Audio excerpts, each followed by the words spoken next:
sais, on vit actuellement des moments où est-ce que il y a une division. On a vécu de la division. Okay? On a vécu de la division parmi nous. Okay? Que ce soit une forme d'ostracisation, de rejet de ceux qui ont fait des choix différents. Hein? Moi, quand je repense à ça, quand on parle, mettons, comme les vaccinés, les non-vaccinés, hein? Les anti-masques, les pro-masques, les pro-mesures sanitaires, les anti-mesures sanitaires.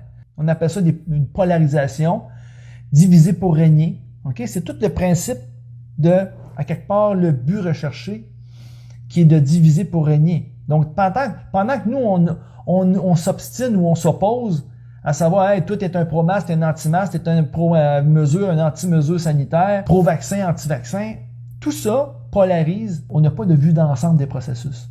On va seulement s'attarder à des détails. Et c'est en prenant du recul face à tous ces événements-là qu'on réalise qu'il se joue un jeu au-dessus de nous. C'est là qu'on réalise qu'il ne faut pas s'attarder à la dualité ou à la polarisation, mais plutôt voir qu'est-ce qui provoque cette dualité-là, qu'est-ce qui provoque cette polarisation. Toujours la question à savoir, à qui profite le crime?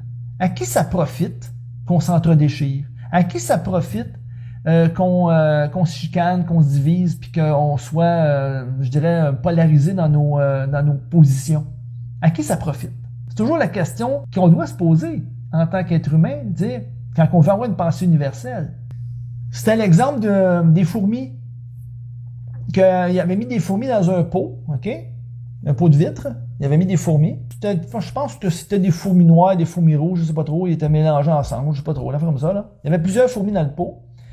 Puis en apparence, c'était relativement tranquille. Tu sais, là, chaque fourmi essayait de sortir du pot, whatever, tu sais. Puis ils étaient comme ensemble dans le pot. La personne prenait le pot, puis elle shakeait le pot, là. Puis là, elle la déposait là. Fait que les fourmis ont subi un choc.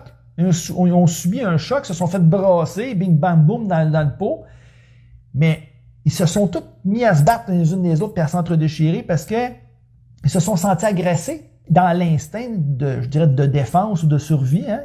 Ils se sont mis à s'attaquer mutuellement. Mais la vraie cause du problème, c'était pas une ou l'autre, mais c'était le fait d'avoir brassé le pot. Mais les fourmis n'avaient pas le recul nécessaire pour comprendre ça. Mais c'est un peu ça qu'on vit. On se fait brasser, puis tous nos besoins, je dirais, de base sont menacés. Puis là, le mental, lui, rentre dans une action de survie, rentre dans une action de protection, de défense. C'est l'instinct de survie, c'est d'assurer. Le besoin d'assurer une protection, tu sais, la sécurité. Quand on nous dit pour votre sécurité, puis que là, on axe beaucoup, je vous dirais, les actions sont vraiment basées pour assurer notre sécurité. Mais la sécurité, à un moment donné, va au détriment de la liberté. Alors, on vit justement cette polarisation entre t'es tellement insécure, t'es tellement dans ta peur que je t'offre la sécurité. Mais le prix, c'est la liberté. Tu as un choix. Soit que tu te laisses envahir par la peur et que là, tu acceptes, dans le fond, la sécurité à tout prix. Une sécurité illusoire, bien entendu, parce que c'est toujours par niveau. On t'offre une sécurité, mais c'est toujours au prix de ta liberté. Puis là, sans cesse, c'est comme un entonnoir. Alors, tu perds de plus en plus ta liberté pour une sécurité qu'on repousse constamment. Parce que dès que tu penses à ta sécurité, là, on te soumet à une nouvelle peur, on te soumet à une nouvelle angoisse, à un nouveau choc, qui fait en sorte que là, tu es encore affaibli. Alors là, on t'offre encore une autre possibilité d'aller vers la sécurité, mais c'est comme un leurre, c'est comme une carotte, hein, puis que tu avances la carotte pour faire avancer l'âne. C'est exactement le même principe. Donc, il faut prendre du recul. Tu as le choix de réagir ou d'agir. Alors là, c'est toujours la question. Celui qui va réagir, il va être dans la peur. Donc, il va réagir à une menace. Il va réagir. Il va être dans un mode de réaction. Mais l'autre qui va agir, c'est qu'il va faire face à la peur. Il va prendre le recul nécessaire pour prendre une décision et il va agir par la suite.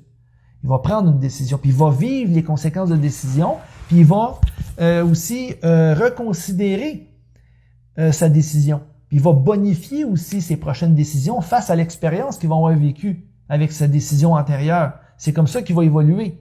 Mais quand tu es toujours en réaction, c'est que t'as jamais de recul. Tu es toujours à côté. Tu es toujours à côté sur le problème. Puis là, ben, tu es comme aveugle finalement. C'est ça, là.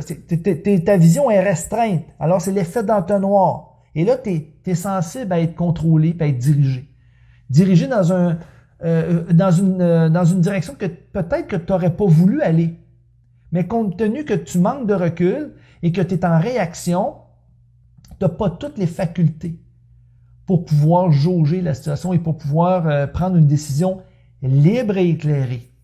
Tu sais, une décision libre et éclairée, là, ça vaut autant dans le domaine médical que dans le domaine, dans tous les domaines de notre vie, là. Tu sais, dans le fond, c'est quoi une décision libre et éclairée?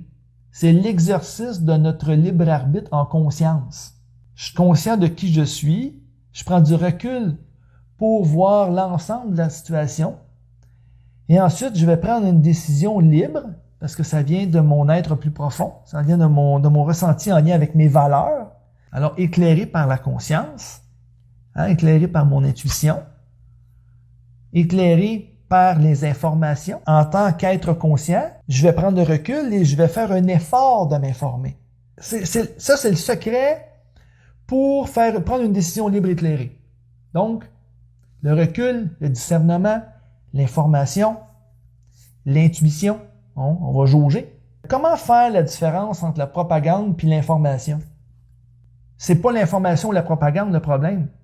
C'est comment je le gère, moi je vais le gérer, comment je vais collecter les informations nécessaires à ma prise de décision.